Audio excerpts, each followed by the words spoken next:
बिस्मिल्लाहिर्रहमानिर्रहीम। Dear students, अस्सलाम वालेकुम। फ़र्स्ट ईयर कंप्यूटर साइंसेज़ में वेलकम करती हूँ मैं आपको। हम अपना सेकंड चैप्टर जो है वो कंटिन्यू करेंगे। हमारा सेकंड चैप्टर है इंफॉर्मेशन नेटवर्क्स, और उसमें जो हमारा क्वेश्चन है जहाँ से हम कंटिन्यू करेंगे, that is what is network topology, right the name of different topologies. हम सबसे पहले देखेंगे कि एक्चुअली टोपोलॉजी है क्या। हमें पता है नेटवर्क में कंप्यूटर्स आपस में एक दूसरे के साथ कनेक्टेड होते हैं, और वो जो आपस में कनेक्टेड होते हैं उनका जो फिज़िकल लेआउट होता है कि फ़िज़िकली वो किस अरेंजमेंट में होंगे, that is known as the topology. Proper definition देखते हैं नेटवर्क टोपोलॉजी की। The way in which computers और other devices are connected in a network, that is known as network topology. It represents the shape or physical layout of network.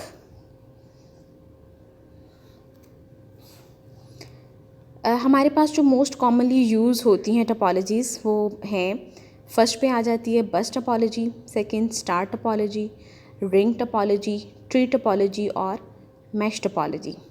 सबसे पहले हम बस topology को थोड़ा डिटेल से देखेंगे कि कैसे काम करती है, इसका फ़िज़िकल लेआउट क्या है, इसकी वर्किंग क्या है. अच्छा जी, बस टोपोलॉजी. ऑल नोड्स, हम जो हमारे पास नेटवर्क की लैंग्वेज है उसमें जो डिवाइसेस हमारे नेटवर्क के साथ कनेक्टेड होते हैं उनको नोड्स बोलते हैं. That can be a computer, that can be a printer और एनीथिंग एल्स. जो भी डिवाइस कनेक्ट होगा उसको नोड्स बोला जाता है. All nodes, computers and other devices are connecting to a common communication medium. इस पिक्चर में आप देखें कि हमारे पास एक सेंट्रल वायर है जो कि कॉमन कम्युनिकेशन मीडियम है. अब जो बाकी हमारे सारे कंप्यूटर्स या प्रिंटर वगैरह अटैच हैं वो इस सेंट्रल वायर के साथ अटैच हैं. ये जो सेंट्रल वायर है इसको हम बोलते हैं बैकबोन ऑफ द टोपोलॉजी, या बस भी बोलते हैं इसको. बस a central cable, backbone of the topology. Both end of the cables are closed with terminators. हमने कहा कि जो केबल होगी, सेंट्रल हमारा डिवाइस सेंट्रल वायर है, उसके दोनों एंड्स पे टर्मिनल्स लगे होते हैं. इन टर्मिनल्स का काम है सिग्नल्स को एब्जॉर्ब करना, कि ये आगे सिग्नल्स पास ना करे या वेस्ट ना हो. ये एब्जॉर्ब कर लेती है, यहाँ पे सिग्नल्स को रोक लेती है.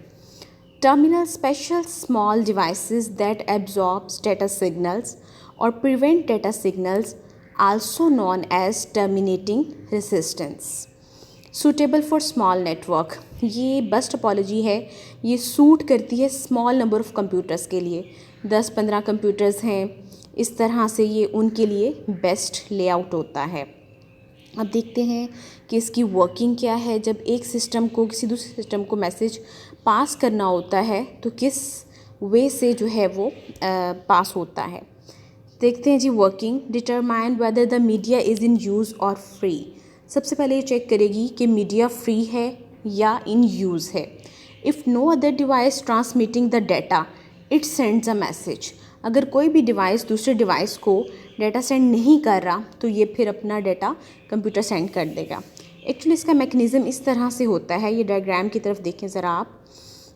अगर फर्स्ट कंप्यूटर फॉर एग्ज़ाम्पल ये लास्ट वन को मैसेज सेंड करना चाह रहा है तो ये क्या करेगा, ये अपना जो डाटा है प्लस उसका एड्रेस है उसको सेंड करेगा.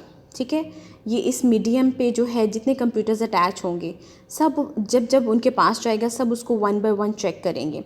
फर्स्ट सिस्टम चेक करेगा, अगर तो उसको एड्रेस उसका मैच हुआ तो वो डाटा को रखेगा, अदरवाइज़ उसको नेक्स्ट पास कर देगा.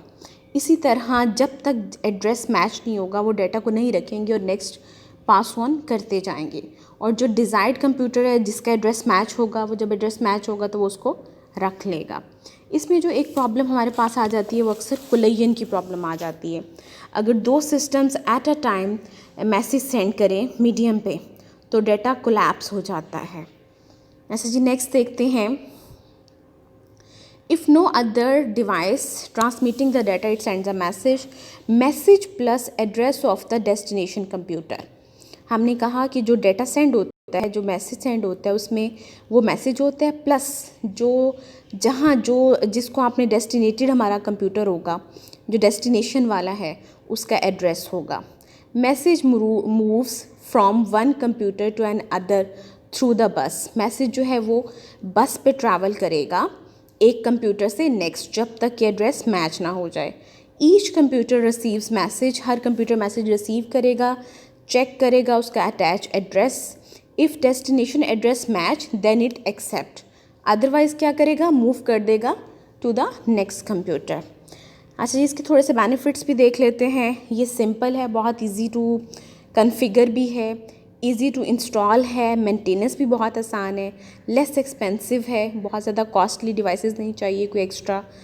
No effect on adding and removing nodes, अगर आप कोई नई नोड उसमें ऐड करना चाह रहे हैं कंप्यूटर या प्रिंटर वगैरह, तो आप इजीली उसको ऐड कर सकते हैं।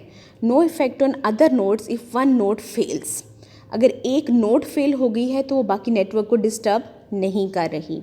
No effect on other nodes, sorry, problem with the central cable, हाँ अगर ये प्रॉब्लम आता है कि आपकी सेंट्रल वायर ही ख़राब हो गई है तो आपका पूरा नेटवर्क जो है वो स्टॉप हो जाएगा, वो स्टॉप कर देगा अपने काम को।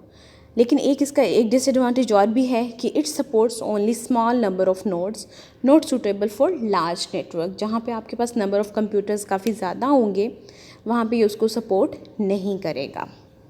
ठीक है जी, क्लियर हो गया हमारे पास बस टोपोलॉजी को। अब नेक्स्ट हम अपनी अगली टोपोलॉजी है स्टार टोपोलॉजी, उसको डिस्कस करने जा रहे हैं। सबसे पहले आप पिक्चर देखें, आपके सामने ये डायग्राम बनी हुई है, इज़ जस्ट लाइक स्टार। हमारे पास एक सेंट्रल डिवाइस है और बाकी कंप्यूटर्स इस शेप में हैं कि जस्ट लाइक स्टार की आपको एक लुक आ रही है। तो अब इसको थोड़ा सा देखते हैं। All nodes are directly connecting to a central device called hub or switch। हमने कहा हमारे डिवाइसेस जो हैं वो एक सेंट्रल डिवाइस है उसके साथ अटैच हैं और इस सेंट्रल डिवाइस को हब या स्विच बोला जाता है। हब और switch control all the traffic. अब ये जो सेंट्रल डिवाइस होगा, हब या स्विच वगैरह, इसका काम है सारी ट्रैफिक को कंट्रोल करना। कौन सा मैसेज किसको पास करना चाह रहा है ये हब जो है डिसाइड करेगी। Connecting to the hub with unshielded twisted pair. अब हमने कहा ये हमारे पास UTP एक केबल होती है जिससे हम हब को कनेक्ट करते हैं, कंप्यूटर्स को हब के साथ कनेक्ट करते हैं। इसकी वर्किंग क्या है? फॉर एग्ज़ाम्पल हमारे पास एक कंप्यूटर किसी दूसरे कंप्यूटर को मैसेज सेंड करना चाहता है। अब इसका बेनिफिट ये देखें कि ये पूरा नेटवर्क पे वो नहीं घूमेगा जब तक एड्रेस नहीं मैच होता। ये क्या करेगा, ये सेंट्रल हब को अपना मैसेज प्लस एड्रेस भेज देगा। सेंट्रल हब देखेगी कि ये किसके साथ मैच कर रही है, जिसके साथ मैच कर रही है ये उसको फॉरवर्ड कर देगी। Communication through central device hub और switch. Sending computer sends data to the central device. The central device send data to the receiver computer. ठीक है जी, क्लियर होगी इसकी वर्किंग।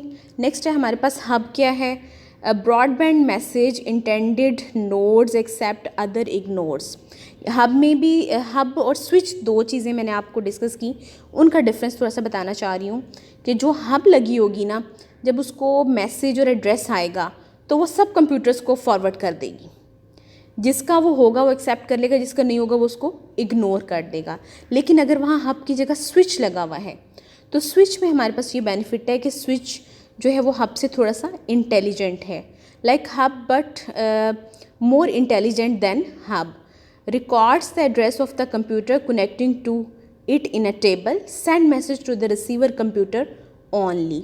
हमने कहा अगर ये यहाँ हब है सेंट्रल डिवाइस के तौर पर, फिर तो वो सबको भेज देगी, जिसका होगा वो मैसेज जिसके एड्रेस के साथ मैच कर रहा है वो उसको एक्सेप्ट कर लेगा, बाकी उसको इग्नोर कर देंगे। और अगर हब की जगह स्विच लगा हुआ है वहाँ सेंट्रल डिवाइस में तो वो थोड़ा सा ज़्यादा इंटेलिजेंट है। वो क्या करेगा कि वो चेक करेगा, उसके पास टेबल में ना एड्रेसेस स्टोर होंगे, जो जो सिस्टम उसके साथ अटैच हैं, वो जिस सिस्टम के साथ उसका एड्रेस मैच करेगा सिर्फ उसको ही मैसेज फॉरवर्ड करेगा। ठीक है जी, अब हमारे पास देखते हैं स्टार टोपोलॉजी की वर्किंग भी देख ली, हब और स्विच का डिफरेंस भी देख लिया, स्टार टोपोलॉजी का लेआउट क्या है। नेक्स्ट हम देख रहे हैं इसके बेनिफिट्स वगैरह क्या हैं। तो इजी टू इंस्टॉल है, मेंटेन है, नोड्स इजीली एडिड और रिमूव्ड। नया कंप्यूटर या नई नोड ऐड करना आसान है, कोई अगर एक ख़राब होगी तो उसको रिमूव करना भी इजी है, बाकी नेटवर्क डिस्टर्ब नहीं होता। If any problem in any node और केबल नेटवर्क नॉट अफेक्टेड, कोई केबल ख़राब होगी है, कोई एक नोड ख़राब होगी है, तो वो बाकी सिस्टम को अफेक्ट नहीं करेगी। Easy to detect and remove faults, कोई भी प्रॉब्लम आ जाता है उसको डिटेक्ट करना भी आसान है, क्योंकि डेफिनेटली अगर कोई प्रॉब्लम आ रहा है सिस्टम का तो हमें पता चल जाएगा कि जी ये सिस्टम प्रॉपरली काम नहीं कर रहा। Suitable for small and large both networks, small number of computers के लिए भी ये बेनिफिट है, अच्छा है, और लार्ज के लिए भी। हाँ, एक जो इसका मेन प्रॉब्लम है, अगर आपकी सेंट्रल हब ही ख़राब हो गई तो तमाम नेटवर्क जो है वो डाउन हो जाएगा, ब्रेक्स हो जाएगा। If central device fail whole network breaks down, costly, require more cables to connect node, ये कॉस्टली भी है, इसमें नंबर ऑफ़ केबल्स भी ज़्यादा चाहिए होंगी। अच्छा जी, नेक्स्ट हमारे पास जो आ रही है वो है रिंग टोपोलॉजी।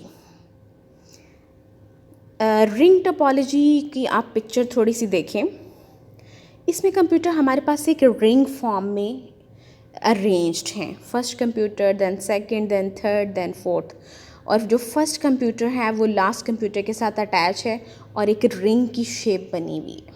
ठीक है, इसको थोड़ा सा देखते हैं। ईच कंप्यूटर या node is connecting to a next node and the last node is connecting to the first one. हर नोड अगली नोड के साथ कनेक्टेड है और जो लास्ट नोड है वो फर्स्ट के साथ कनेक्टेड है। इस तरह से ये क्या है, एक प्रॉपर रिंग की जो है वो शेप बन गई है। इसकी वर्किंग क्या है? Token working, token passing, token is passed around the network.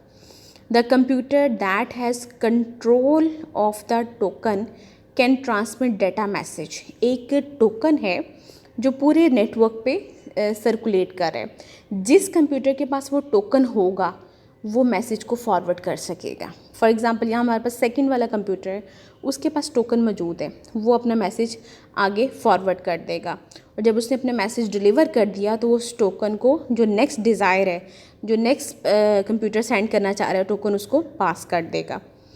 इससे क्या है, कोलिजन नहीं हो सकती, क्योंकि जिसके पास टोकन है सिर्फ वही मैसेज सेंड कर सकता है, बाकी कंप्यूटर्स को वेट करना पड़ेगा। receives messages from the previous computer and retransmitted to the next computer until the destination computer receive the message acknowledged by the destination computer।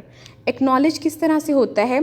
For example second वाले को जो है वो फोर्थ वाले कंप्यूटर को मैसेज भेजना है, या सेकंड वाले को फोर्थ वाले को भेजना है, तो उसने मैसेज फॉरवर्ड कर दिया। जब फोर्थ वाले के पास पहुंच गया तो उसने क्या किया, एक्नॉलेज भेजी पीछे कि जी आई गॉट इट, मतलब मुझे प्रॉपरली सही तरीके से सारा मिल गया है, ये एक्नॉलेजमेंट कहलाती है। Sender computer release the token back to the network.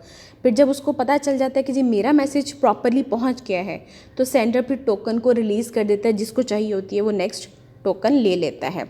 अच्छा, इसमें एक चीज़ और है कि डेटा फ्लो करता है इन वन डायरेक्शन। ऐसा नहीं हो सकता सेकंड वाले को अगर फर्स्ट वाले को मैसेज भेजना है तो वो बैक नहीं भेज सकता।